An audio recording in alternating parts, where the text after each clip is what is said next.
Okay, so today we're going to talk about algebraic proofs. You're going to want this lesson pulled up because there is a bunch of properties you're going to have memorized. The thing about it is, some of them you probably already know. Like the addition property. If I have an equation like x minus 4 equals 10, what would I do to solve that? Add 4 to both sides of the equation. That's the addition property. So that's, you only use it if you're adding to both sides of the equal. If you have just like 4x plus 3x equals 24 or something, when you just add these two together, when you combine like terms, that is not addition property. So addition property is when you add something to both sides of the equal. Do you see the difference? Combining like terms and, okay, so there is a difference. Addition property is when you add to both sides of the equal. So subtraction property would be if I have x plus 4 equals 10, what would I do to solve that? Minus 4 on both sides. So that's subtraction property. Multiplication property would be like if I have x over 2 equals 10, what would I do to solve that?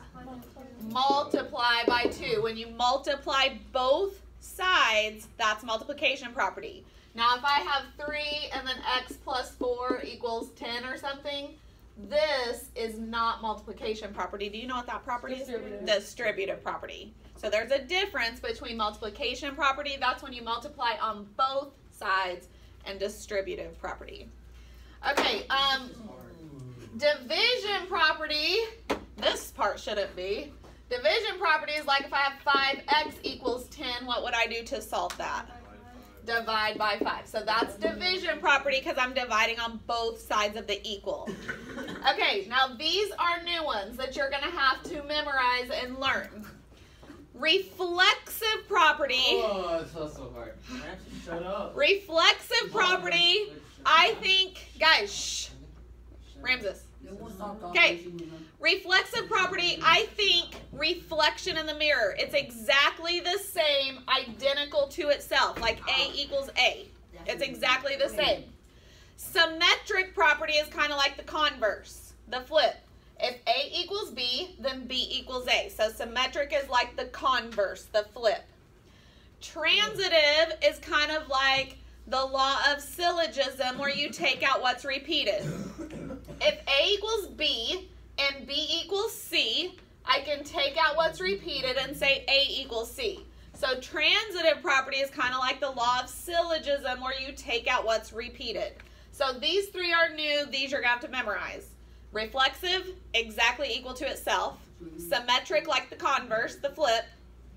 Transitive, if A equals B and B equals C, then A equals C. You take out what's repeated. So for reflexive property, there's only going to be one thing, something equal to itself. For symmetric property, there's going to be two things. A equals B and B equals A. So symmetric, there's two things. For transitive property, there's three things, and you take out what's repeated. Substitution property, if I know that 5x equals 10 and I solve and get x equals 2, substitution is when I plug 2 in for x. So if I put 5 and then in place of x put a 2, that is substitution property because I substituted a 2 in for x. And then we kind of talked about distributive property. When you have a number outside parentheses and you multiply, that is distributive property. So these properties you're going to have to know because we're going to start proofs and we're going to start with algebraic proofs. So real quick reminder, reflexive, think reflection in the mirror, equal to itself.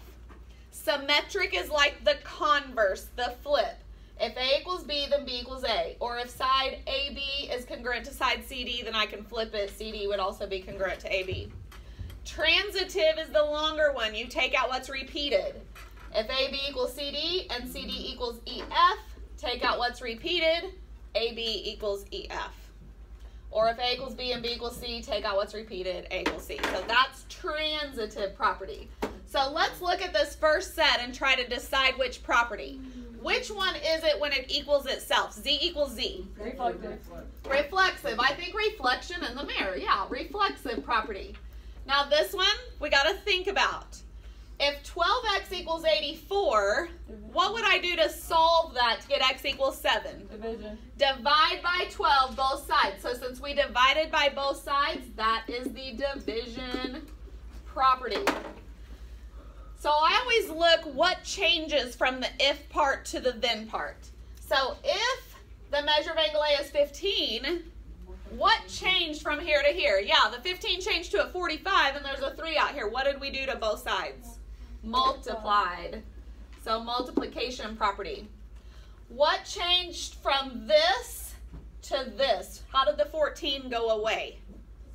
Subtracted. So subtraction property. Okay, this one's really tricky.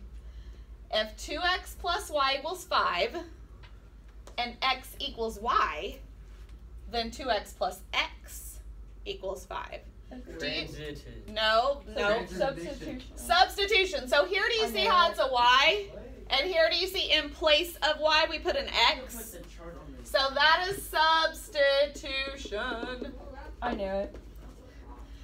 Okay, if AB minus BC equals 12, how did it change from the if part to the then part? How did I get the BC to the other side? Addition. We added BC to both sides. So that's addition property. And then this one is kind of that long one. If 1 equals 2 and 2 equals 3, then take out what's repeated. Transitive. Yeah.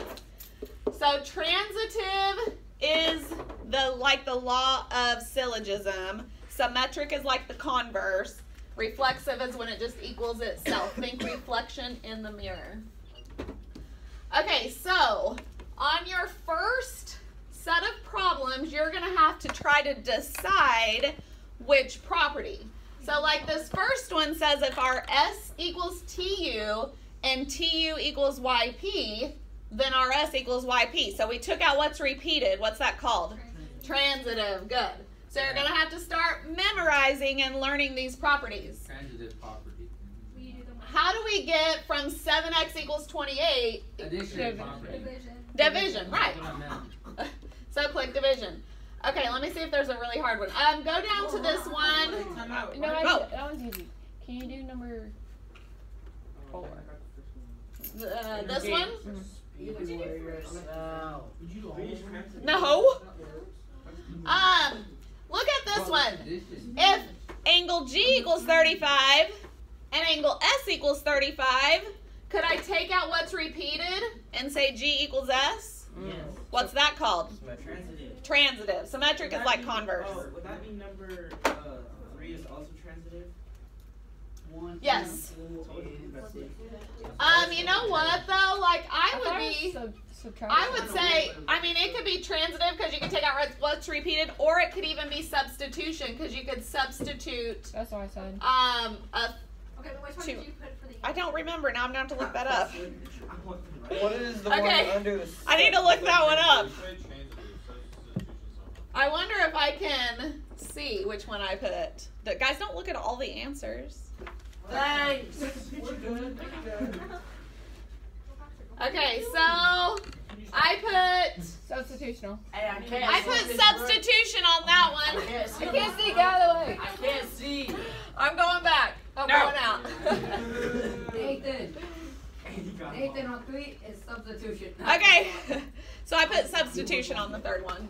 Wait, which one? Substitution on the third I one. told you. Transitive on the next one. What about the 5th one? I don't know. I forgot. So can you change the answer? Substitution.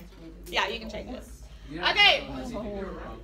So on those first ones, you're gonna pick the best property. Go to question 2 really quick. Question 2 tells us which property to use. So this first one says if MN equals UT and I have to use the symmetric property, so think converse, then UT equals MN. Good. Make sure you keep that capitalized. All caps. All caps. You have to use the division property on this one, so what would I be dividing by? 30. 4, so yes, 30. Good. What is the transitive property? What do we do? You X amount. Take out what's repeated, and what would I write? SB equals MN. What if you say, like, what if you write? Yeah, do the first one equals the second one. Don't switch it. No space. No spaces. They gotta be capitalized? Yes. Can we take this twice? That I don't know. I think we should. Maybe. Yeah, then I'm just What's gonna turn 36 plus No. Okay, let's talk about algebraic proofs. An algebraic proof is when you justify each step. Now, you're always going to start with something given to you. So 99.9% of times we start doing proofs, that very first statement will always be given. It's just where you start, it's what you're given. So I am given that 6x plus 2 times x minus 1 equals 30. And I'm going to justify each step. So 99.9% of the time you start doing proofs, first step is what? Given. So remember that. Okay, now you always go, what changed from this step to this step? What changed? So what did I do to get from this step to this step? Well, I multiplied 2 times both things in the parentheses. What is that called? Distributive property. Now, this one, pay close attention to this one, because this is not addition property. Do you see how my 8x and 2x I just combined to make, my 6x and 2x I combined to make 8x? It's either combine like terms, or you can say simplify, and that's what I put in your assignment. So if you combine like terms, it's called simplify. Do what? Can I come to your aid tomorrow? Can I be? Yeah. Can I come to your aid? You're already in it. Only I. Okay, what changed from this step to this step? What did we do? Subtract 2. I didn't subtract. Add 2. And then Divide. what happened from there to there? I divided. I shouldn't have put, like I tried to, I shouldn't have showed the step. I just went, you just go divide. Okay, so this leads us to writing proofs. Now when we write proofs, you're always going to have something given, something you're going to prove, a diagram, and usually it's broken up into 2 columns. So we've got our statements and our reasons. Now 99.9% of the time that first statement is what? Given. Never, never, never, never is the last statement prove. If you ever put prove as a final answer, it's wrong. And I'm going to laugh at you because I told you never. So never put prove as the very last reason. There's always a reason that you're proving it. But the first statement is almost always given. What is number 3? Well, hang on, we'll get there. Okay, so let's look at this. Notice I'm given 1/2 x minus 5 equals 10. What changed? So you always ask yourself, what changed from here to here? What did we do? Divide. My 10 changed to a 20. We multiplied, so I'm going to put multiplication property. Now, what changed from here to here? If I do 2 times 1/2 and 2 times 5, what is that called? Distributive. And then what changed from B to C? Add. Add. Notice that last statement is never prove. There's a reason we go from step B to step C. So never, ever, ever is the last reason prove, but the first reason is almost always given. Okay? Okay, so the first is given, the last is never proved. Correct. Right. Okay, I think I've got a couple more. What changed from given to this step? What did we do? What did we do? What changed from here to here? My -4 stayed the same. Distributive. What changed from here to here? Minus 15. Subtract. And then what changed from here to here? Divide. Divide. So last statement will never be proved. First statement will almost always be given. Okay, so when you're looking at your assignment, you're going to decide what to put. So on number 3, what do you think that first thing is? Given. Never prove. Given. Then you say to yourself, how did I get from this step to this step? Addition. We added 4, so addition property. Then you say to yourself, how do I get from this step to this step? Division property. So you're going to go through and try to figure out which property is used. So it shouldn't be that hard. Now we're going to go to questions like 9 and 10. So let me do an example like that. So problems like 9 and 10, let me show you an example and then we'll look at one. So, which part? Do you get what you're doing on those others? Wait, No, I'm just confused with the whole thing. Oh, that's what we're going to get is 9 and 10. Yeah. I'm number 6. Well, we can talk about that later. Okay, so when we're writing a 2-column proof, you're always going to start with what you're given. And I'm given up here that DF equals EG. Do you guys see that? Yeah. So I'm going to start with DF congruent to EG. That's my given. Now, when you look at the picture, what does DF represent? What number? 11. 11. So I'm going to replace DF with an 11. What can I replace EG with? 2x minus 9. 2x minus 9. What's it called when you replace something with something else? Substitution, yes. Wait a minute. On number 9. Oh, no, we're not there yet. I'm showing you an example, and then we'll look at number 9, okay?